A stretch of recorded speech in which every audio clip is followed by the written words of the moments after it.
ఈరోజు ఏదైతే ప్రవీణ్ పగడాల గారి కోసం మాట్లాడుకుంటున్నామో మీరు అడుగుతున్నట్టుగా నిజానికి ఆయనకి మీటింగ్స్ ఉన్నాయన్న. ఆయనతో పాటు చదువుకున్న అగాపే మినిస్టర్ చదువుకున్న పాస్టర్ గారు ఎవరైతే ఉన్నారో విజయవాడ దగ్గర ఒక ఊరుంది, పల్లె ఏదో ఊరుంది, అక్కడ మీటింగ్స్ ఉన్నాయి. ఈయన మీటింగ్స్ ఫస్ట్ డే నేను, సెకండ్ డే ఈయన, నెక్స్ట్ ఎర్మియా గారు, ఇలా కొంతమంది పెద్ద సేవకులు ఎవరైతే ఉన్నారో వాళ్ళందరూ కంటిన్యూ ఉన్నారు. ఆ మీటింగ్స్కి ఈయన వస్తున్నాడు. ఈరోజు ఏదైతే ఉందో ఈరోజు రాజమండ్రి మీటింగ్ ఉంది ఆయనకి. ఈ స్థానికంగా ఆయనకి ఇక్కడ చుట్టాలు ఉన్నారు, చాలామంది ఆత్మీయులు ఉన్నారు. ఈ ఈస్ట్ ఎప్పుడు వచ్చినా ఖచ్చితంగా ఆయన రాజమండ్రి వచ్చి వెళ్తాడు. ఆయనకి చాలా క్లోజ్ పీపుల్స్ ఉన్నారు ఇక్కడ, ఆయన సొంత బ్లడ్ రిలేషన్స్ ఉన్నారు, వాళ్ళ కోసం వచ్చి వెళ్తున్నాడని మాకు తెలుసు, అక్కడ వరకు తెలుసు అంతే.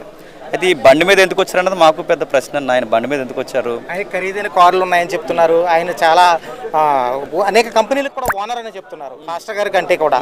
అయితే బైక్ రైడింగ్ ఆయనకి ఇష్టం అనుకోవచ్చా? అది తెలియదు అన్న. అంటే అంత పర్సనల్గా నేను అంతా ఎప్పుడు ట్రావెల్ చేయలేదు. నాకు పరిచయం కూడా క్లోజ్గా అయింది 2-3 నెలల నుండి, అంటే జనవరి నుండి. ఆయన బైక్ మీద ఎందుకు వచ్చారని నాకు పెద్ద ప్రశ్నే. ఆయన కొవ్వూరు నుంచి రాజమహేంద్రవరం పాస్టర్ జేమ్స్ గారి చర్చిలో సభల కోసం వస్తున్నారని సోషల్ మీడియాలో సర్క్యులేట్ అవుతుంది. దీని గురించి ఏమంటారు? లేదు, మా చర్చిలో సభలు కదన్న. అన్నకు సంబంధించిన పాస్టర్ గారు ఎవరైతే ఉన్నారో ఆ పాస్టర్ గారు పెట్టిన సభలకి ఆయన వస్తున్నారు. అందులో కూడా నేను ఉన్నాను.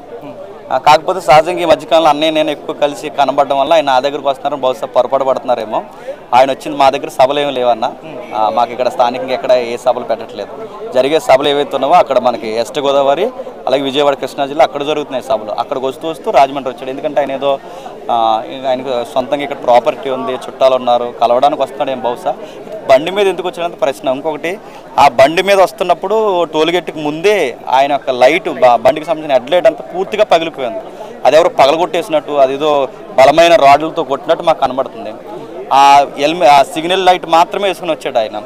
ఆ వచ్చిన ఆయన మీద బండి ఎలా పడిపోయింది, ఎందుకు పడిపోయింది, ఆ కనబడుతున్న దోగర ఏదైతే ఉందో అది ఆయనదేనా లేకపోతే వేరే దోగరా, అయితే ఆ ధూళి ఎవరికి సంబంధించింది, ఏది క్లారిటీ లేదన్న.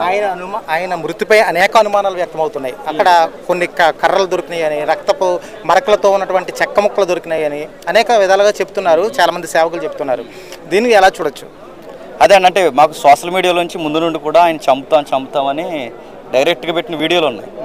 మతపద్ధులు ఎవరైతే ఉన్నారో డైరెక్ట్గా పెట్టిన వీడియోలు ఉన్నాయి. అలాగే ఆయన కూడా స్వయంగా పోస్ట్ కూడా పెట్టాడు. ఏమనంటే, నా ప్రాణానికి ప్రమాదం ఉంది, సంగమా ప్రార్థన చేయండి అని.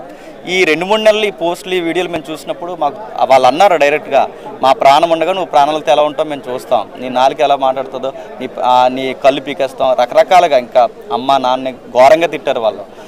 అవన్నీ చూసినప్పుడు మాకు అనిపించింది ఖచ్చితంగా ఇది వీళ్ళంతలో ఎవరో పని అయ్యి ఉంటుంది, ఈ మత పెద్దలు ఎవరో చేసి ఉంటారని మాకు అనుమానం.